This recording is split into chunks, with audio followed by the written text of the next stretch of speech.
Yo vengo acá con 20 años, viví acá a una cuadra, eh, tuve mi primera hija a esa edad más o menos, me casé muy joven, soy oriunda de Chaco, vengo de Chaco. Y bueno, la cuestión es que me llevó acá más la crisis del 2001, a quedar sin trabajo. Y bueno, en ese momento teníamos que salir a hacer algo. Y yo encontré esto acá y a mí me gustó mucho, me gustó porque ayudaban a la gente, era el barrio, conocía mucha gente del barrio acá, mucha gente, nos acercamos. Como es, Rubén me abrió las puertas, Rubén Analía acá, empezamos con un trueque yo me deleitaban a mí porque yo siempre trabajé en la cocina, soy cocinera y yo traía comida. Y entonces las colas que se hacían de este lado y de este lado, de una esquina a la otra esquina, esperando gente que traigan para cambiar comida. Pues vivíamos así. Así como yo traía comida, otra persona traía el pan, otra persona traía la factura, otra persona traía mercadería que podía traer. Y no había plata, la verdad no había plata, había canje. Me llamo Andrés Marinovich.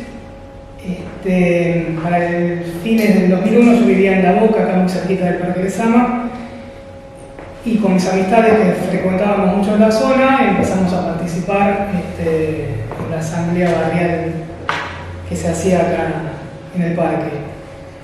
Y a la vez yo trabajo, en ese momento también, en una fábrica que con la crisis del 2001 quebró y los trabajadores terminamos formando una cooperativa y hoy en día seguimos produciendo como fábrica recuperada, ¿no? Fue todo muy intenso en ese momento, porque pasaban cosas novedosas, inéditas, continuamente. Estábamos todo el tiempo haciendo cosas que no hacíamos cotidianamente. En mi fábrica, por ejemplo, estábamos con la desesperación de que estaba cerrada y estábamos tratando de encontrar la vuelta para poder reabrirla de alguna forma y con mis compañeros buscando alternativas a ver qué se podía hacer. A la vez acá con los vecinos, encontrándonos con un montón de vecinos que estaban todos entre angustiados y preocupados por la situación del país y juntándonos a charlar y a generar cosas, a proponer cosas para ver cómo se salía de ese momento tan difícil. Yo paraba en el bar británico, mucho tiempo pasaba ahí, con los gallegos, porque era encima de un bar que no cerraba nunca. Así que cualquier hora que estabas por acá dando vuelta, el punto de reunión era el bar británico. Yo estaba en el bar cuando de la Rúa tira lo que tira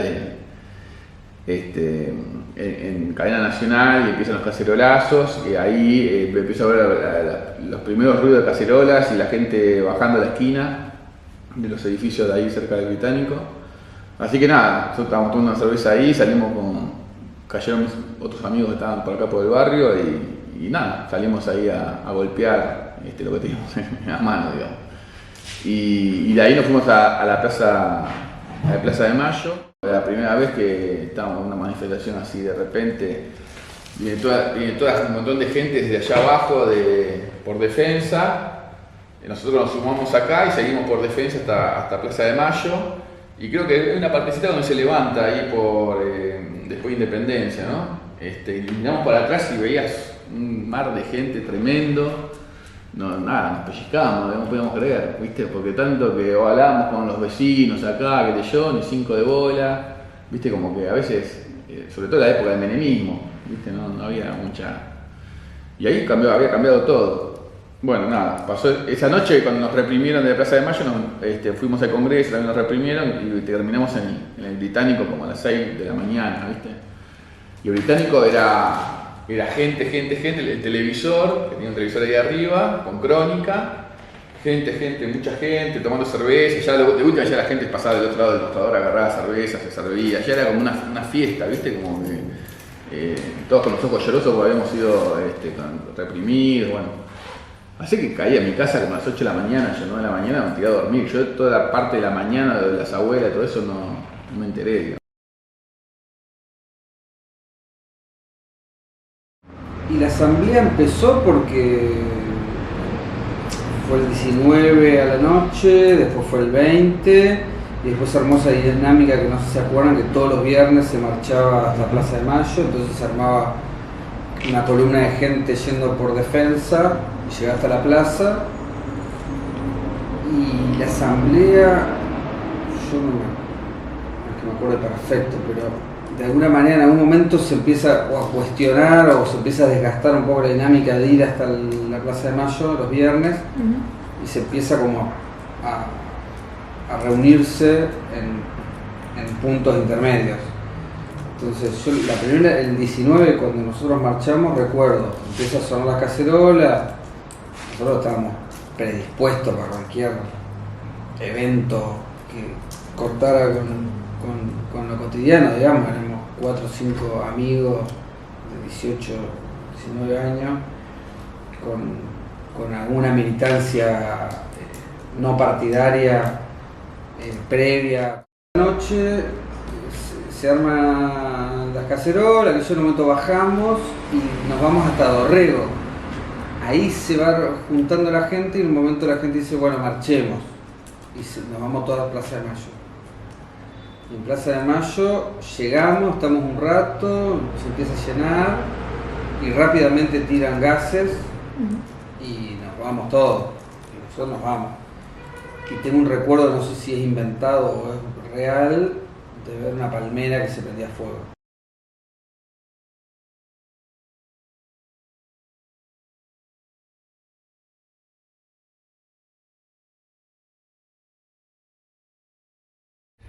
Porque en ese momento, ya en el 2000, 99-2000, ya la desesperación de la gente era enorme, inmensa, y empiezan a aparecer los clubes de trueque. Yo digo, ¿qué mierda es esto? ¿Qué movida es esta? Más allá de que alguien está ganando guita seguro, porque esto de un repollo no nació, pero más allá de que aquí está que hay un montón de gente. Y toda esta gente, ninguno es pequeño burgués, ninguno de clase media. Es gente humilde, es gente que está raspando el fondo de la olla, que hace 2 horas de cola para cambiar un buzo viejo por 2 kilos de harina. Acá hay algo, hay que meterse ahí. Entonces de pronto revienta el 2001.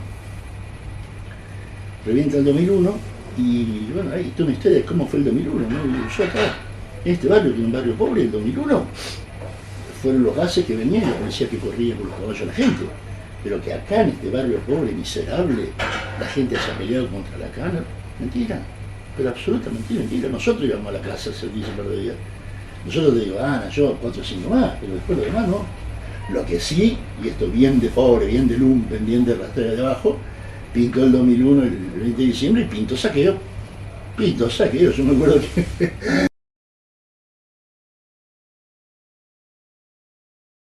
Nos enteramos cuando vinimos a la fábrica todos, teníamos 2 horarios de entrada, a las 6 y a las 7 de la mañana. Y yo vengo de provincia, cruzando el puente, veo a mis compañeros afuera.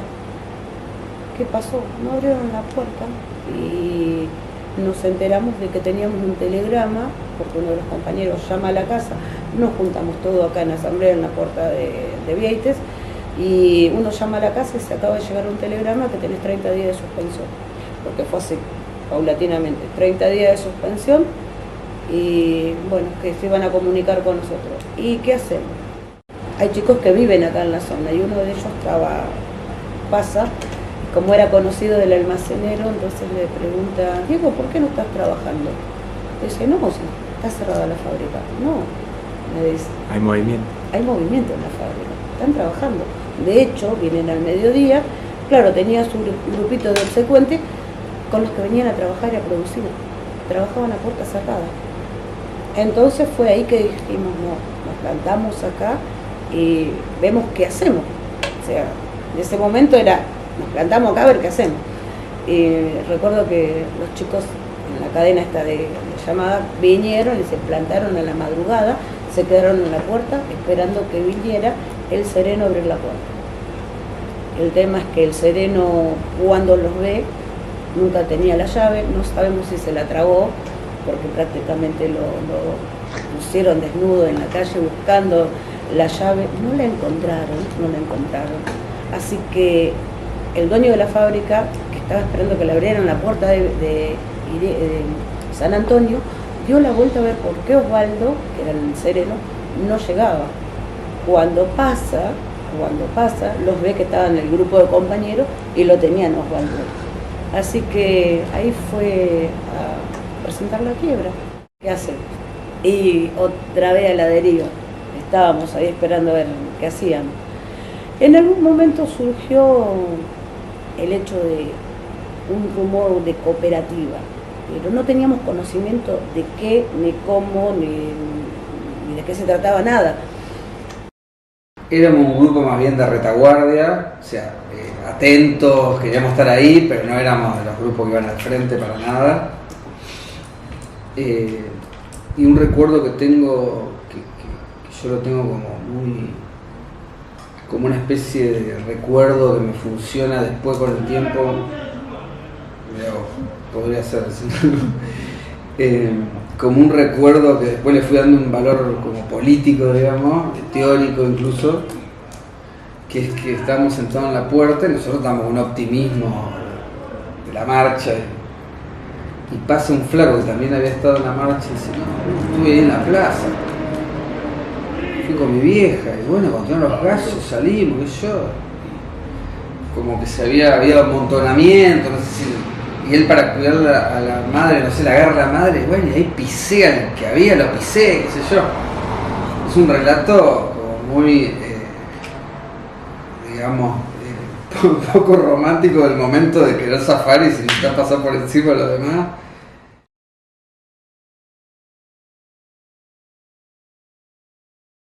Las asambleas al comienzo eran muy amplias, eran multitudinarias las primeras asambleas que se habían hecho en el parque. Cuando se empezó a convocar una primera reunión de asamblea, me parece en el parque, que se hizo en la parte de abajo, más cerca por Martín García y... Martín García y... No y sé, el Bajo. Y el Bajo, sí. Y Defensa, la que sube, ¿no? No, Defensa es la... Sí, la Defensa sí. Es la principal. Sí, cerca de la placita, por ahí. Sí. Fue poca gente, porque los que estaban entusiasmados con hacer algo, pero ese mismo día ya se mandó a imprimir un papelito que decía el próximo viernes reunión en el parque para los vecinos, para ver qué pasa, no sé qué, y al viernes siguiente es una multitud de gente. De bar al parque, al anfiteatro. Y nada, nos encontramos ahí en la asamblea y también una locura, ¿no? O sea, gente de distintos lugares, de partidos políticos, otros que no, otros independientes. Yo no militaba en ningún lado. Nos empezamos a hablar de qué se trataba eso de una asamblea, digamos, ¿no? Todos hablábamos, o el que quería hablaba, y después se votaba, mociones, o sea, una asamblea, digamos, ¿no? Bueno, los del partido de izquierda, por ejemplo, venían más con una cuestión más internacional, ¿no? El FMI, ¿no? Bueno. Y después venía gente que, nada, loco, yo no puedo pagar la luz, ¿qué podemos hacer? Yo, no sé, hay un comedor por acá donde podamos ir a morfar, o que podamos coordinar con la gente, con los movimientos piqueteros. O alguien me dice, los movimientos piqueteros, porque los movimientos piqueteros venían ya medio que nos enseñaron, ¿no? Todo ese deporte de ruta, asamblea, y nada, entonces también era articular con ellos. No recuerdo por qué nosotros no recalamos en la de Dorrego, que era mucho más cerca, y sí en la de Lezama. Pero nosotros dimos ahí en la de Lezama, que era el anfiteatro, y que tenía gente del San Telmo, de La Boca, de Barracas. Entonces era grande y era diverso el tipo de geografía de la que venía. Yo llegué a la asamblea de San Telmo, esto no me acuerdo ya a quién se lo conté alguna vez. Yo en ese momento estaba sin trabajo fijo, había como perdido un trabajo, entonces estaba como ahí con algunos pequeños laburos, pero muy, muy escasos. y también sin casa, yendo de casa en casa. Entonces tenía la gran necesidad ante lo que estaba pasando de participar, pero tampoco tenía como un lugar de referencia de decir, bueno, voy a la asamblea de mi barrio, porque ¿cuál era mi barrio? Claro. Entonces fui a un amigo, me lo encuentro en el centro por la calle y me dice, mira, se están dando unas asambleas en Parque Centenario, que son como interbarriales de varias asambleas, y bueno, lo primero que hice fue ir ahí un domingo, prestar atención a todo lo que se decía, ver que había como banderas de distintas asambleas, y medio como que iba recorriendo a ver tipo, bueno, ¿qué asamblea me gusta más? O sea, como elegir claro. cuál es mi barrio, digamos. Claro. Sin barrio, ¿cuál sería? Y bueno, y no sé si ahí me encontré con Magda Gitric, que somos amigos, ya éramos amigos. No sé si la encontré ese día o ella me dijo, mira, yo estoy en la asamblea de San Telmo, si querés venite. Así que bueno, un barrio que yo conocía, porque también viví en la casa de ella durante un tiempo, así que como me fue natural acercarme a esa asamblea.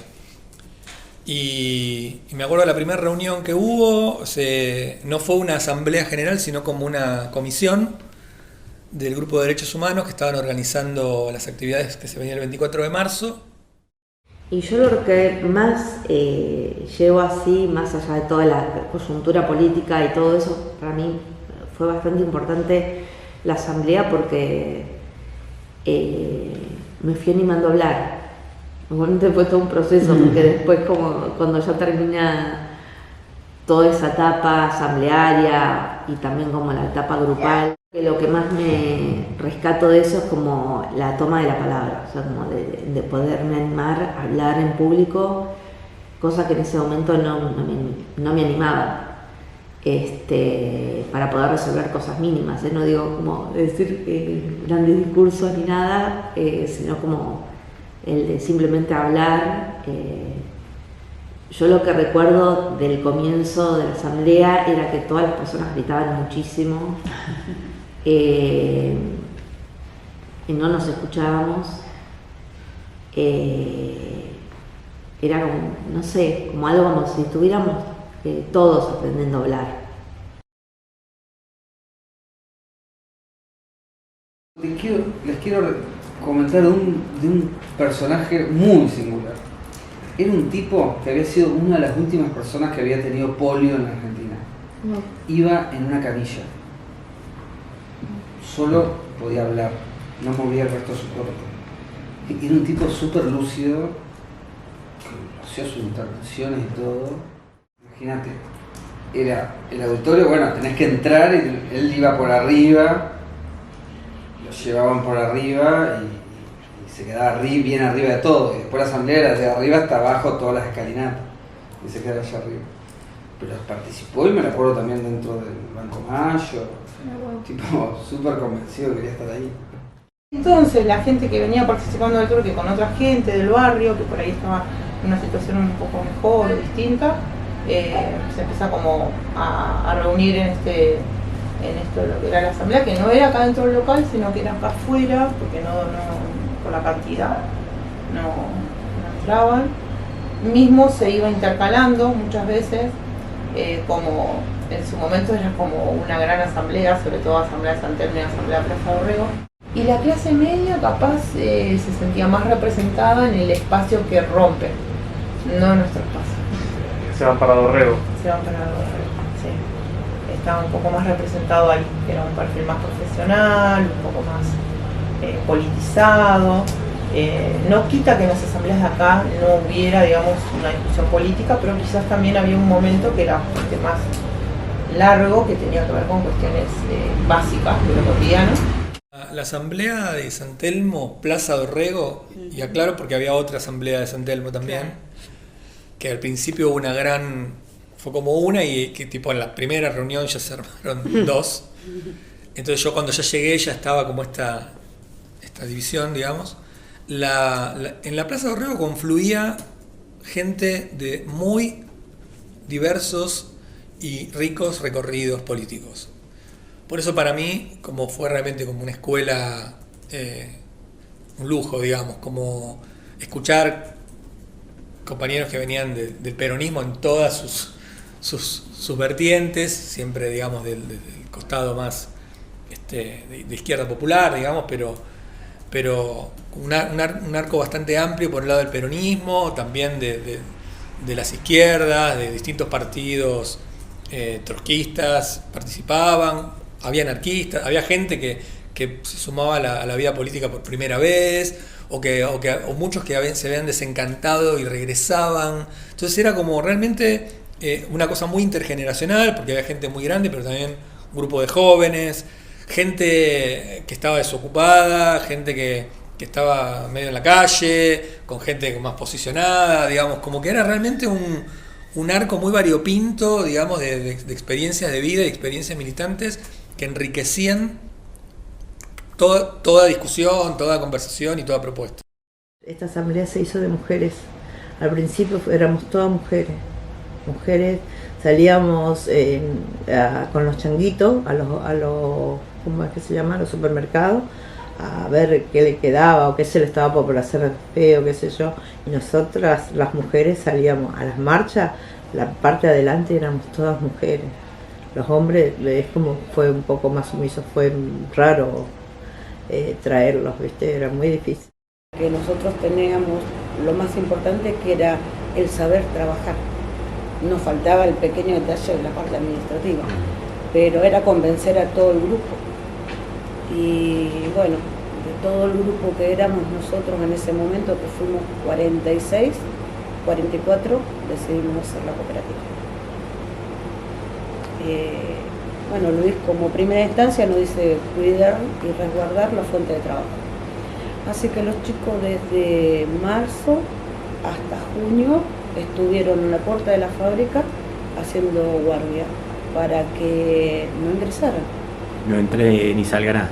No entran ni salga nadie. Estábamos cuidando la empresa, como quien dice. Nos turnábamos, hacíamos turnos de 8 horas.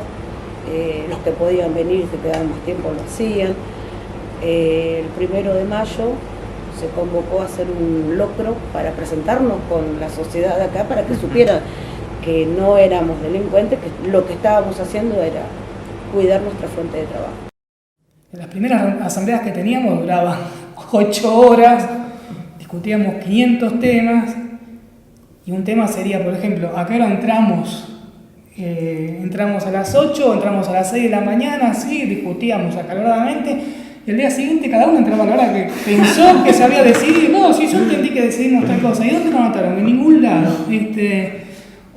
Deberíamos llevar un registro, porque no teníamos mucho ejercicio de hacer ese tipo de cuestiones, y después de un cansancio fenomenal de discutir cosas complicadas o agotadoras, cada uno se basta, ya está, qué sé yo, y no resolvíamos nada. Eso nos pasó durante mucho tiempo igual.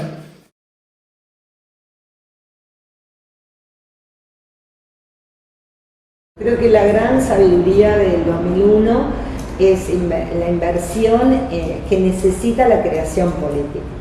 Y la creación política necesita tiempo, en todo sentido. Son artefactos sociales que había que crear todos de nuevo porque estaban todos rotos. Entonces, por ahí. Entonces es importante que se entienda eso, que está todo roto y que todo lo que querías hacer funcionar lo tenías que hacer de cero.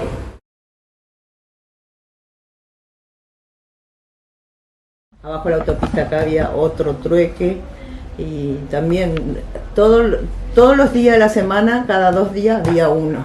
Entonces con la gente que más o menos ya no conocíamos en el barrio, buscábamos dónde ir para zafar. Y bueno, y después acá Rubión me abrió las puertas de acá, de este comedor, porque él justo tenía su bar, bueno, lo tuvo que cerrar por la crisis, por problemas, y estaba esa cocina cerrada. Y un día él vio que la gente como venían por las comidas, por eso, me dice, ¿te animás a cocinar acá? Mira, yo cocinaba en una cocinita 2x2, sinceramente te digo, una Nasper que tenía 2 hornallas, y yo tenía un montón de ollas, más o menos cacerola, y ahí hacía lo que podía. La mayoría eran guisados, porque hacía frío, eran guisados. Y al abrirme acá con una cocina, con 4 hornallas, con una mesada, con un lugar donde se pueda Sí, le dije, ¿cómo no? Si usted me permite, bueno. De ahí empezó mi... Las cantidades, ¿no? Y las cantidades. Nunca alcanzaba porque venían gente de todos lados. No teníamos nada. ¿Cómo hacemos un logro? Porque cada uno andaba con la plata justa, no teníamos absolutamente nada, si nuestros ingresos estaban acá adentro. Y la gente empezó a colaborar, le explicábamos qué estábamos haciendo. Me recuerdo que justo en el techito de entrada, ahí abajo, se armó la carpa. Y entrando sería a la derecha, hay un pino, ahí se hacía el fuego. Ese fuego se encendió y jamás se apagó hasta que ingresamos. Se mantenía vivo, o sea, todo el mundo que veníamos a hacer las guardias, conseguíamos maderita, tarima, lo que sea, y íbamos poniendo ahí para que no se apagara. Los modos eran como los modos, modo desborde, ¿no? Modo imposible, modo 24/7, pero no el 24/7 que se nos impone, digamos, como régimen, ¿no? Laboral, de comunicación, de obviedad que rige hoy, sin pausa, sin descanso, sino era como un estado de guardia permanente y de activación en todos los ámbitos posibles y creación, pero siempre como desde un lugar, como partiendo de, bueno, de que las cosas que generábamos o que nos movían eran un poco imposibles y no sin red, porque justamente fue un año de descubrir y conocer una red, ¿no?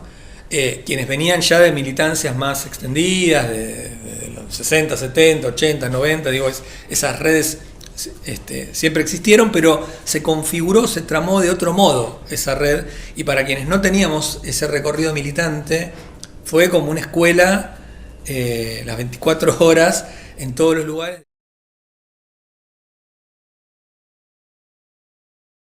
Me da la impresión de que gran parte de la cosa era estar ahí, bancando que la cosa existiera, inventando actividades ahí adentro para que no te echaran del lugar. Entonces, de algún modo...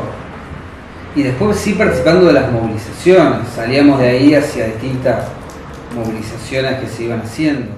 Empezamos a tratar de ampliar un poco el conflicto nuestro que teníamos.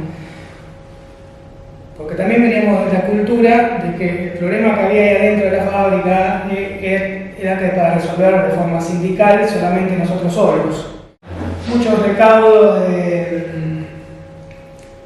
qué le vamos a andar contando a los demás de nuestro problema, que esto lo tenemos que resolver nosotros solos, pero después pasaba el tiempo y vimos que por ahí, ampliando la cuestión, era positivo.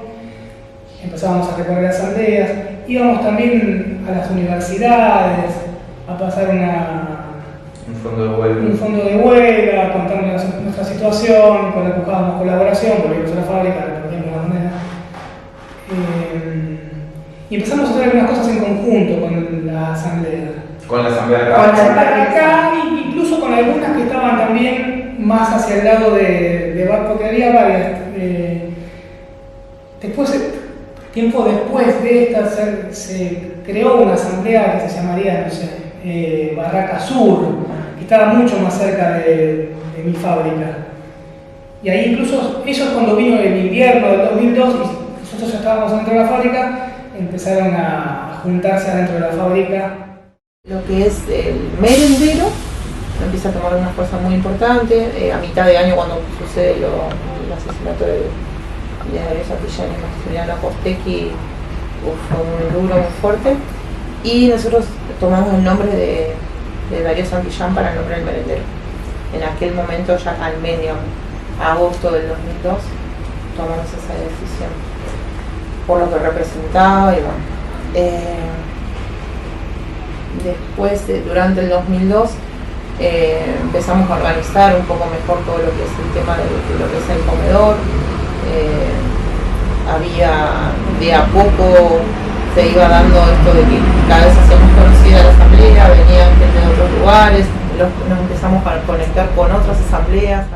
parte de la organización, digamos, eran parte del compañerismo, digamos. Fábrica Recuperado, el movimiento piquetero, la asamblea, eran eso. Y además eran lo que habían surgido en esa época. Entonces nos reconocíamos. Yo me acuerdo la importancia que tuvo junio.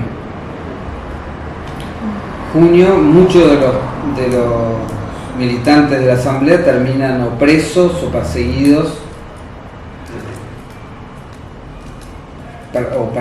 por Avellaneda. Yo no fui a la marcha. Una masacre, decimos. Sí.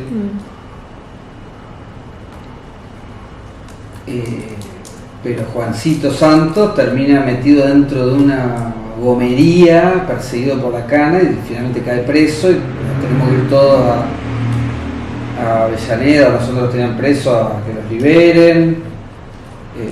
Bueno, esa era otra dinámica, ir a las comisarías. Teníamos una tele y estábamos en el comedor, estábamos acá y vemos que creo que estábamos viendo Crónica y vemos que se empieza a complicar, porque como que teníamos una idea de que las cosas se estaban poniendo jodidas, no sabíamos que iba a terminar así y no lo podíamos creer, no podíamos creer lo que estaba pasando porque, a ver, sabíamos que se pudrió porque lo estábamos viendo en vivo y en directo, pero después, a los 2 días, entender lo que sucedió y de la manera que se intentó encubrir, es como que fue duro. El asesinato de Darío Santillán y Costecchi es matar la juventud, es matar gente que está creyendo equivocadamente o no en que hay que hacer algo y matan en los 10 puntos, matan esa esperanza, aunque no de todo, porque mal que mal se sigue construyendo, luchando. Y ahí volví a plantear lo de la herramienta de la serigrafía disponible para lo que se quisiera, y se acercaron la novia de Darío y un grupo de amigos de él, directos, que querían hacer con una foto que tenían, una remera para la juventud piquetera del MTD. Y bueno, ahí se produjo algo que fue como por primera vez, vimos como que la cuestión del estampar en los piquetes, en las marchas, era algo realmente que nos sorprendía, porque hubo horas, gente esperando y compañeros que se sacaban una campera de cuero negra y decíamos, che, no se va a ver nada de esto, te vamos a arruinar la campera. No, acá, bueno, va a salir, y salían, ¿viste? La mamá de Maxi, que dice, yo vi que hicieron la remera de Darío y me gustaría también que hubiera una de Maxi, porque, por supuesto, bueno, entonces, y yo tengo unas fotos, qué sé yo, bueno, fuimos con Magda a la casa de la mamá de Maxi, que nos recibió ahí con una hermana menor de Maxi, en Guernica. Y bueno, y entonces le preguntamos si había fotos o imágenes de él que le gustaría que pudiéramos incorporar, así que fue al cuarto, abrió la mochila que no había abierto, agarró los cuadernos de Maxi, entonces estuvimos viendo y fuimos a fotocopiar. Hay una librería como todos los dibujos y los textos, y con una frase de él y con una foto que ella nos pasó y con un dibujo de él de fondo. Bueno, armé ahí como una especie de póster para que estuvieran los dos.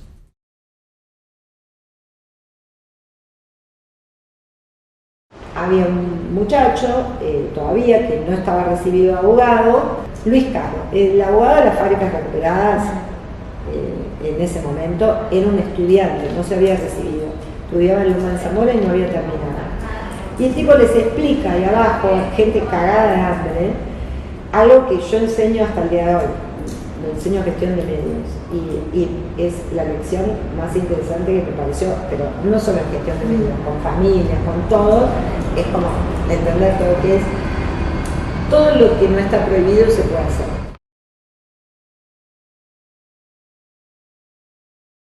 Nosotros terminamos entrando a la fábrica en junio del año 2002. esos meses previos, bueno, más o menos cada uno se arreglaba como podía, y a partir de que entramos, bueno, hacíamos esos fondos de huelga durante esos meses. Y más o menos prestando la plata entre el que tenía un poco más, que prestaba el otro y haciendo cosas por el estilo. Cuando entramos y pusimos en funcionamiento muy lentamente la fábrica, empezó a haber algún excedente para repartir, el que más necesitaba se iba llevando un poco más, el que podía aguantar, aguantaba. Después de tantos meses afuera, una vez que volvimos a entrar, estábamos todos hechos una furia. Si bien hace poco cumplimos 20 años nosotros, charlando en alguna sobremesa, decimos, ¿quién se imaginaba que iba a pasar, que íbamos a llegar a esto, a estar pudiendo producir nosotros mismos, siendo dueños, gestionándola? Y muchos, incluso yo tampoco la veía mucho. Para mí era algo que había que probar a ver si resultaba, pero veía 1000 dificultades en que pudiera suceder. Veía un montón de cosas que ni me imaginaba cómo las íbamos a resolver y pensé que íbamos a fracasar porque no sabíamos esas cosas y las pudimos manejar muy bien. Compañeros míos, unos grosos, aprendiendo a hacer costos, qué sé yo, a aprender cómo vender el producto, a reparar una caldera, qué sé yo. Era tal la urgencia acá que las urgencias eran como las mínimas, digamos, como las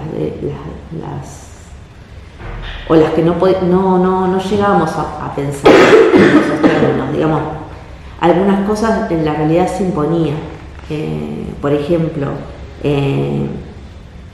no sé, yo hablo acá como en masculino porque así era como hablábamos en ese entonces, pero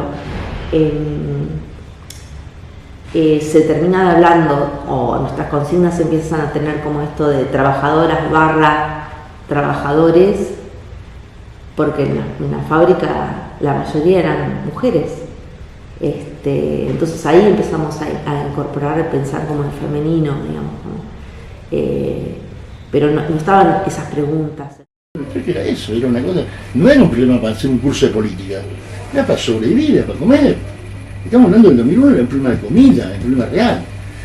Y nosotros pudimos pasar la política porque hablábamos de lo que la gente necesitaba, no el socialismo del siglo XXIII, ¿entendés? Por supuesto que decíamos, y va a la revista nuestra, la única solución estratégica es destruir el capitalismo y construir otra sociedad. Sí, pero mientras tanto, ¿qué como mañana? Vamos a romper, a cortar la calle para que nos den dulce comida. O sea, si no, ¿de qué estás hablando? O sea, esa fue la estrategia nuestra y eso es lo que nos permitió subsistir. Yo creo que en este barrio todo el mundo debe haber comido nosotros en algún momento. Me acuerdo que había cosas que involucraban a la cuestión vecinal y las internacionales, digamos. Claro, como vos estabas más como en la internacional. Pero yo también, o sea, me interesaba, me gustaba más la parte vecinal y la cuestión de concretar cosas, digamos, de ayudar, de concretar, que se vea que se estaban haciendo cosas. Porque la del FMI no la íbamos a ver nunca. Entonces, estas sí eran cosas que se pueden, esto de la luz o de conseguir comida, bueno, después ollas populares, se hacían ollas populares acá en el parque. Eso también, eso implicaba un montón de laburo de gente que estaba sin laburo, que iba a pedir comida a algún lado, juntarla toda acá, ponerla a cocinar, conseguir la madera, bueno, esas cosas que te hacen pasar el tiempo, el día. ¿Y eso también se diluyó? Y sí, sobre todo después, para mí fue después de invierno, ya como que bajó bastante el tema, no me acuerdo bien, la verdad que ya en 2003 ya estaba. Había una cuestión de compañerismo, de cuestiones cooperativas, digamos. Eso sí los veo y veo la diferencia con ahora, digamos. Que no lo hay. Fábricas tomadas también, íbamos a las fábricas tomadas, a Brugman. Van a tomar en algún lado, íbamos, ¿no? O van a reprimir y se iba, o está todo mal en tal lado y se iba. Está bien, no se iba toda la asamblea, digamos, más politizado. Creo como que en aquel momento, si solo hubiera sido como la reunión, la aglutinación de experiencias políticas diversas, y ya no se hubiera trascendido, digamos, de la cuestión de la rosca, por decirlo de algún modo, ¿no? O de imponer tal idea o tal marcha o tal cosa por sobre otra. Hubo un entramado afectivo que fue muy grande y que para mí posibilitó la duración de todo eso que aconteció en la Asamblea de San Telmo y en otras también, ¿no? Lo más interesante de la Asamblea no era la Asamblea cuando discutía. Era un gran tema lograr que todos hablen, qué sé yo. Lo mejor de la Asamblea eran todos los momentos de tiempos o de elaboración de alguna actividad concreta o de tiempos muertos para sostener, donde se daban a conocer las personas, de inventar alguna cosa para hacer.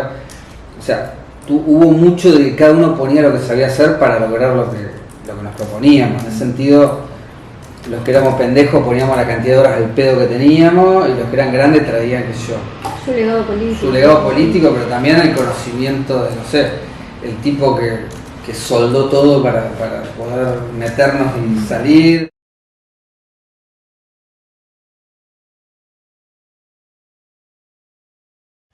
Primero que no había eso que me llama la atención ahora es que no había ninguna salida por derecha, la salida por izquierda. O sea, eso estaba. No había nadie que hablara algo completamente relacionado con la derecha, no existía eso, digamos. De hecho, es muy llamativo ahora, digamos, ¿no? Cómo creció la derecha en estos 20 años. Como que íbamos recorriendo lugares y como reencendiendo un poco como las antorchas de una historia, ¿no? Bueno, la cuestión de que se vayan todos, o sea, una expresión fuerte de una crítica a la representatividad, a la representación política tal como se venía dando, con ese grado de decadencia, y ahí intentamos, siempre desde acciones mínimas, pequeñas, pero como darle una vuelta de tuerca como al que se vayan todos como enunciado autoconclusivo, ¿no? Como bueno, que se vayan todos, sino como bueno, ¿y qué significa eso? Y después, ¿qué?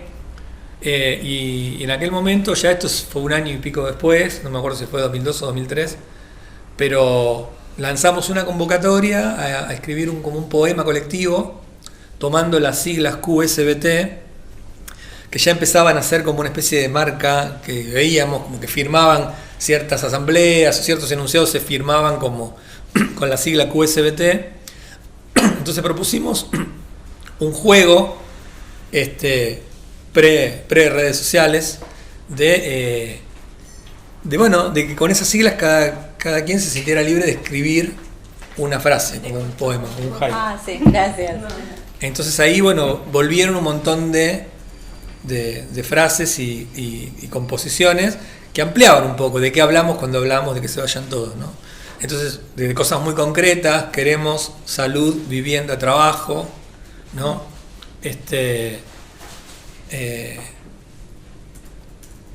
Queso, salame, vino tinto.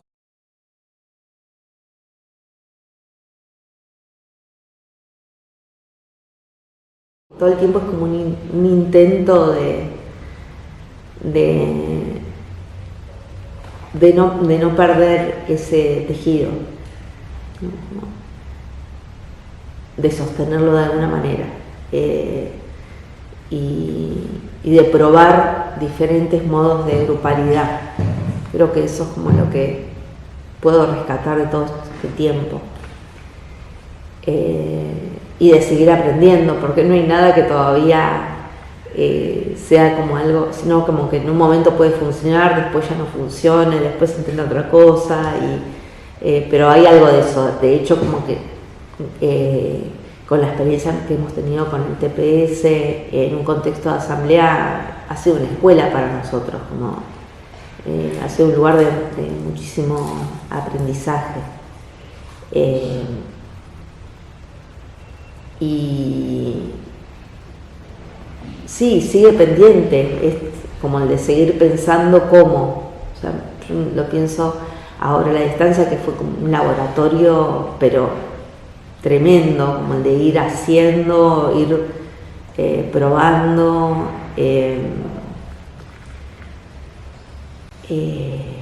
Y muy en la urgencia, o sea, como que después vino como todo un tiempo también de poder pensar qué es lo que pasó, o sea, como porque fue como algo arrasador, algo como que fue demasiado rápido. Siempre les hace hincapié a los chicos que han entrado últimamente que ellos son los que se tienen que poner esto al hombro de ahora en adelante. Nosotros ya quemamos nuestras vidas acá adentro. El día de mañana, cuando cada uno de nosotros quiera irse, son ellos los que van a seguir esa sangre joven. Y estamos hablando de chicos de... Axel tiene 25 años. Sí, que casi no vivieron el 2001. No, para nada. O sea, lo vivieron desde el otro lado, de ser el familiar de el que iba a cortar la calle o el que venía a pelearla por un sueño. Desde ahí nada más. Pero vivirlo como lo vivimos nosotros en sangre propia, no. Cuando se va terminando la asamblea, con la gente que había quedado suelta dando vueltas en sociales, armamos Cactus. Pablo Ires, Sebastián Puente, Manuel, nunca me sé el apellido, cuál firma, Manulup, entonces no sé cómo se llama. Ahí estaba Laureano, mi amigo, y algunos más, y armamos, éramos demasiados para hacer una editorial, pero estábamos todos ahí, hicimos los primeros 2 libros, y después se arma Tinta Limón, y yo prefería estar ahí. Después sí entendemos que eso es primordial, o sea, mantener una autonomía a nivel económico es muy importante porque te da la posibilidad de decidir, o sea, que nosotros eso lo tuvimos muy claro ya desde el principio entendiendo esto, ¿no? Hoy, en ese momento estábamos en una instancia donde no había mucho, o sea, el Estado era el único que podía proveer a través del gobierno que estaba en ese momento. Eso no quitaba que uno entendía, digamos, hasta dónde se podía y hasta dónde no, porque esto no iba a ser indefinido, porque tampoco nada para siempre, pero en todos los sentidos, ¿no?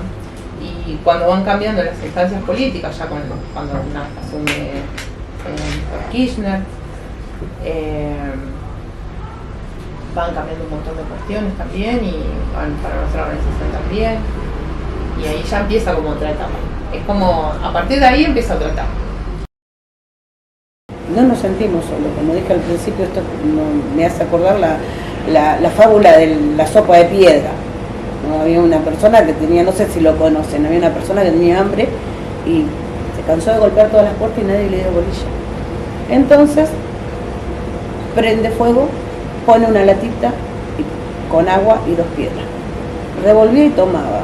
Nos faltó un curioso que le preguntó, ¿qué estás haciendo? Estoy tomando sopa de piedra. ¿Querés probar? Y dice, no, pero a este le falta verdura. Y fue a la casa y trajo verdura. Viene otro y prueba y dice, no, le falta carne. Y va y le trae carne y le trae esto. Y entre todos hicieron una exquisita sopa de verdura. Pero en realidad él decía, es una sopa de piedra.